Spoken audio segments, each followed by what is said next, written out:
Mas Rama sudah berapa lama di Amerika ini? Di Amerika saya datang 2005. 2005 ya? 2005. Berarti sudah 10 tahun. 10 tahun 10 ya. tahun Nah, ya. ini- Betah ya? Alhamdulillah. Nah, Nah, kalau memperkenalkan seseorang yang baru kenal sushi, itu bagaimana Mas? Meyakinkan dia bahwa ini enak. iya, iya. Biasanya kan mereka kalau nggak pernah makan sushi, mereka takut makan mentah ya kan. Kita cobain yang matang-matang dulu gitu. Misalnya California roll atau il, pokoknya yang mentah-mentah, apa yang matang-matang dulu biar mereka nggak kaget. Karena kalau kita langsung kasih mentah mungkin, oh I don't like it, what is this, kan gitu. Iya, kasih yang matang dulu. Gitu ya. Jadi Iya. kuncinya yang matang dulu ya. Atau yang vegetable, misalnya avocado roll gitu-gitu. Ternyata nasi juga pengaruh gitu kan? Nasi pengaruh. Ya. Nah, apa yang menjamin bahwa ini ikan ini akan aman dimakan, Mas? Iya, iya. Ya, pada proses purchasing-nya kita harus punya vendor yang benar-benar sudah terjamin kualitasnya. Habis itu kita melalui proses yang benar. Misalnya kita ditaruh di freezer. Kapan, berapa hari, berapa jam ditaruh di cooler gitu. Jadi kita itu maintain kedinginan ikan itu. Suhunya harus tertentu itu? Iya, iya. Suhu harus tertentu. Jadi misalnya saya mancing, dapat ikan, saya nggak bisa seenaknya bikin sushi gitu ya? Kayaknya nggak bisa. Harus ditaruh langsung dikasih di cover sama ice gitu.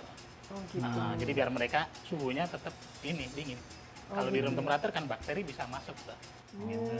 Ya, jadi pemirsa di rumah ini jangan coba-coba membuat ini ya sushi sendiri, terus makan ikan mentah sendiri, karena ada trainingnya ya Iya, Mas iya. ya.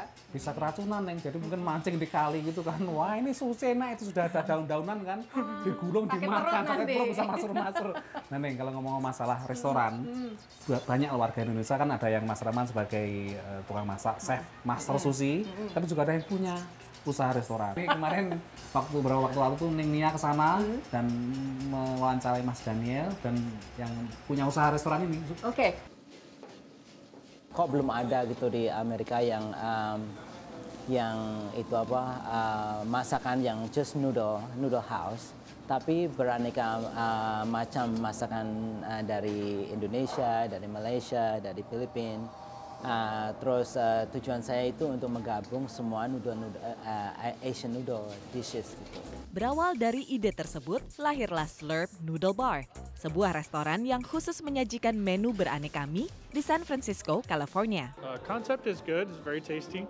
Well, I don't think there's anything around this neighborhood that is even close. Salah satu pemilik sekaligus juru masak utama Slurp adalah Daniel Sudar, warga Indonesia asal Kota Gede, Yogyakarta. Dalam menunya, Sudar juga memasukkan masakan mie khas Indonesia seperti laksa, mie goreng Jawa, dan soto ayam. Sebuah inisiatif yang disambut baik oleh Konsulat Jenderal RI di San Francisco yang ikut meresmikan pembukaan restoran ini. Saya kira bagus ada dan makanannya khas kan. Jadi noodle ini dan namanya juga. Tapi mungkin dari nama kalau Anda lihat menunya kan ada menu-menu mie godok Jawa. Jadi sudah ada spesialitinya bahwa ini Japanese, tidak hanya kopinya tapi juga saya harap mie-nya juga akan terkenal nanti. Lulusan SMPK Yogyakarta ini hijrah ke Amerika Serikat tahun 1994 untuk melanjutkan sekolah di California Culinary Academy. Walaupun awalnya sempat dicibir oleh teman-temannya di Indonesia karena memilih bidang ini, namun Sudar membuktikan pilihannya tidaklah salah. Selain memiliki Slurp, ia juga memiliki 3 restoran lain yang menyajikan masakan Jepang. Dari kecil saya itu punya cita-cita gede gitu, tapi tekad saya itu gede. Kadang itu orangnya nekat gitu loh. Saya itu gue nggak peduli. Soalnya I don't have nothing to lose. Pokoknya saya harus I want to be the best in everything what I do, no matter what. Pokoknya saya ingin jadi the best chef di Amerika. Gitu. The variety, I would say, Daniel's an amazing cook. I think he's going to do great. I've never seen Daniel not give 110%. Sudar juga dikenal multi-talenta. Darah seni mengalir dalam dirinya, diturunkan oleh sang ayah, seorang pengrajin perak. Ditambah keahlian menjahit yang diajarkan ibunya, Sudar juga merambah dunia busana sebagai perancang. Ia merancang koleksi pakaian dengan mengusung namanya sendiri, Sudar, yang dapat dibeli online. Rancangannya yang diproduksi di Indonesia banyak memasukkan unsur Indonesia seperti batik. Aku kerja sama Lady Gaga, terus James Franco. Bagi seorang Daniel Sudar, kunci sukses berkarya di negeri orang tak lepas dari kerja ekstra keras, melakukan sesuatu yang amat dicintainya.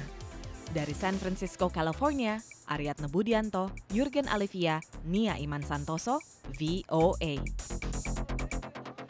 Kalau sushi ada nggak yang pakai mie? Atau hanya mie. beras? Nggak ada Nasi? pakai mie. Nggak ada ya? Nggak ada. Mungkin itu kreasi itu, Mas? Iya, ya kreasi mungkin. Karena restoran biasanya mereka ada satu ciri khas dari restoran itu sendiri. Misalnya di sini, ini kan namanya samurai. Kita punya samurai spesial, gitu-gitu. Oh, ada samurai Iya. spesial. Iya. Waduh. Bentuknya juga seperti Samurai pedang. gitu. Iya, rasanya pasti enggak itu. Nah, Nur, obrolannya semakin gayeng dengan Mas Rahman Mananto, asli Malang yang merantau 10 tahun di Amerika dan juga menjadi master sushi. Tapi obrolannya akan kita teruskan setelah yang satu ini.